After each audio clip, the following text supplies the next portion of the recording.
moment of this campaign, Kamala Harris. Together, we will chart a new way forward. Donald Trump. We will soon be a great nation again. Face to face, historic. The ABC News presidential debate.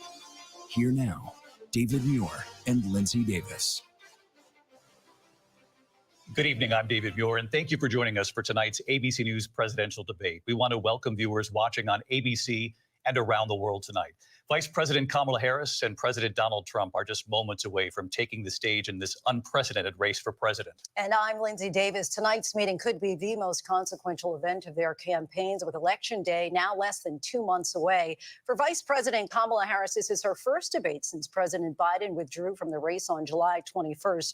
Of course, that decision followed his debate against President Donald Trump in June. Since then, this race has taken on an entirely new dynamic. And that brings us to the rules of tonight's debate. 90 minutes with 2 commercial breaks. No topics or questions have been shared with the campaigns. The candidates will have 2 minutes to answer questions, and this is the clock. That's what they'll be seeing. 2 minutes for rebuttals and 1 minute for follow-ups, clarifications, or responses. Their microphones will only be turned on when it's their turn to speak. No pre-written notes allowed. There is no audience here tonight in this hall at the National Constitution Center. This is an intimate setting for 2 candidates who have never met. President Trump won the coin toss. He chose to deliver the final closing statement of the evening. Vice President Harris selected the podium to the right. So let's now welcome the candidates to the stage. Vice President Kamala Harris and President Donald Trump.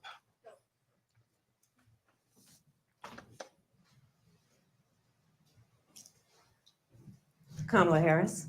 Let's have a good debate. Nice to see you. Have fun. Thank you. Welcome to you both. It's wonderful to have you. It's an honor to have you both here tonight. Good evening. We are looking forward to a spirited and thoughtful debate. So let's get started. I want to begin tonight with the issue that voters repeatedly say is their #1 issue, and that is the economy and the cost of living in this country. Vice President Harris, you and President Trump were elected 4 years ago, and your opponent on the stage here tonight often asks his supporters, are you better off than you were 4 years ago? When it comes to the economy, do you believe Americans are better off than they were 4 years ago? So I was raised as a middle-class kid, and I am actually the only person on this stage who has a plan that is about lifting up the middle class and working people of America. I believe in the ambition, the aspirations, the dreams of the American people. And that is why I imagine and have actually a plan to build what I call an opportunity economy. Because here's the thing. We know that we have a shortage of homes and housing, and the cost of housing is too expensive for far too many people. We know that young families need support to raise their children, and I intend on extending a tax cut for those families of $6,000, which is the largest child tax credit that we have given in a long time, so that those young families can afford to buy a crib, buy a car seat, buy clothes for their children. My passion, one of them, is small businesses. My mother raised my sister and me, but there was a woman who helped raise us. We call her our second mother. She was a small business owner. I love our small businesses. My plan is to give a $50,000 tax deduction to start up small businesses, knowing they are part of the backbone of America's economy. My opponent, on the other hand, his plan is to do what he has done before, which is to provide a tax cut for billionaires and big corporations, which will result in $5 trillion to America's deficit. My opponent has a plan that I call the Trump's sales tax, which would be a 20% tax on everyday goods that you rely on to get through the month.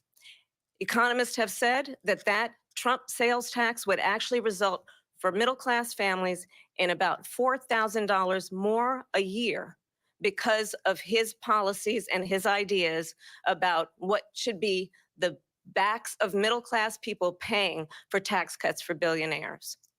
President Trump, I'll give you 2 minutes.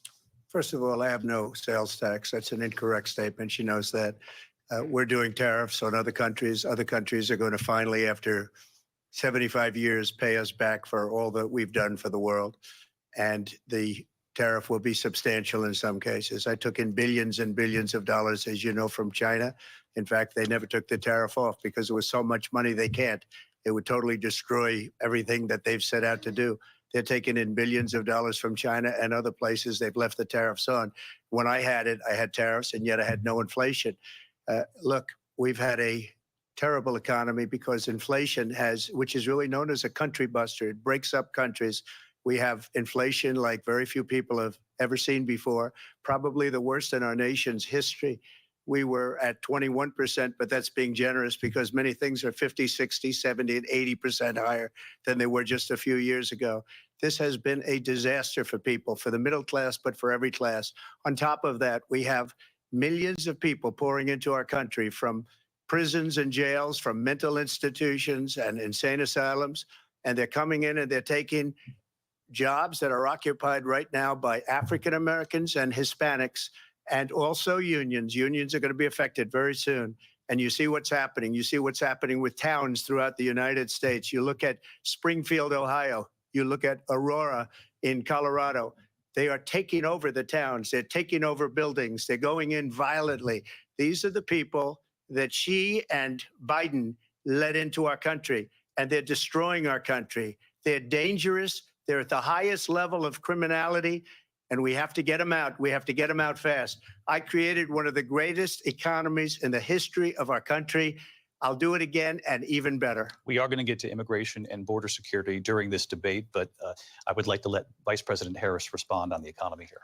Well, I would love to. Let's talk about what Donald Trump left us. Donald Trump left us the worst unemployment since the Great Depression. Donald Trump left us the worst public health epidemic in a century.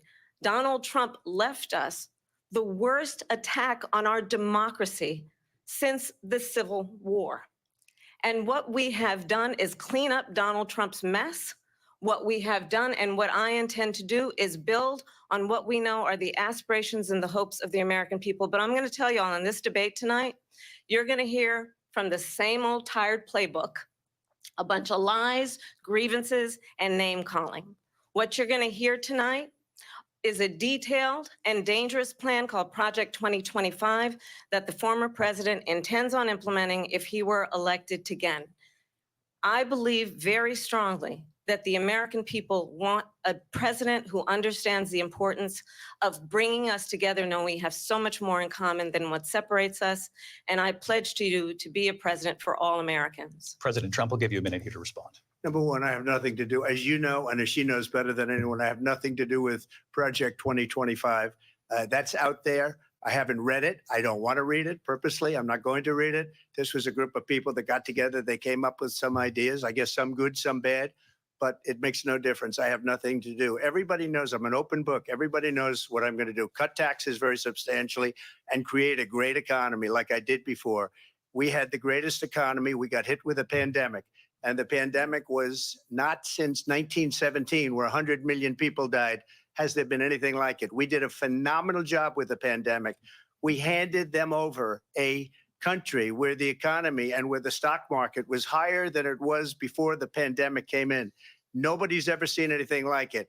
We made ventilators for the entire world. We got gowns, we got masks, we did things that nobody thought possible. And people give me credit for rebuilding the military. They give me credit for a lot of things, but not enough credit for the great job we did with the pandemic. But the only jobs they got were bounce back jobs. These were jobs bounced back, and it bounced back and it went to their benefit. But I was the one that created them. They know it, and so does everybody else. Vice President Harris, I'll let you respond. So Donald Trump has no plan for you. And when you look at his economic plan, it's all about tax breaks for the richest people. I am offering what I describe as an opportunity economy, and the best economists in our country, if not the world, have reviewed our relative plans for the future of America. What Goldman Sachs has said is that Donald Trump's plan would make the economy worse. Mine would strengthen the economy. What the Wharton School has said is Donald Trump's plan would actually explode the deficit. 16 Nobel laureates have described his economic plan as something that would increase inflation and by the middle of next year would invite a recession. You just have to look at where we are and where we stand on the issues. And I'd invite you to know that Donald Trump actually has no plan for you because he is more interested in defending himself than he is in looking out for you. It's just a soundbite. They gave her that to say. Look, I went to the Wharton School of Finance, and many of those professors, the top professors, think my plan is a brilliant plan. It's a great plan. It's a plan that's going to bring up our worth, our value as a country. It's going to make people want to be able to go and work and create jobs and create a lot of good, solid money for our country. And just to finish off, she doesn't have a plan. She copied Biden's plan, and it's like 4 sentences, like run, spot, run. 4 sentences that are just, oh, we'll try and lower taxes.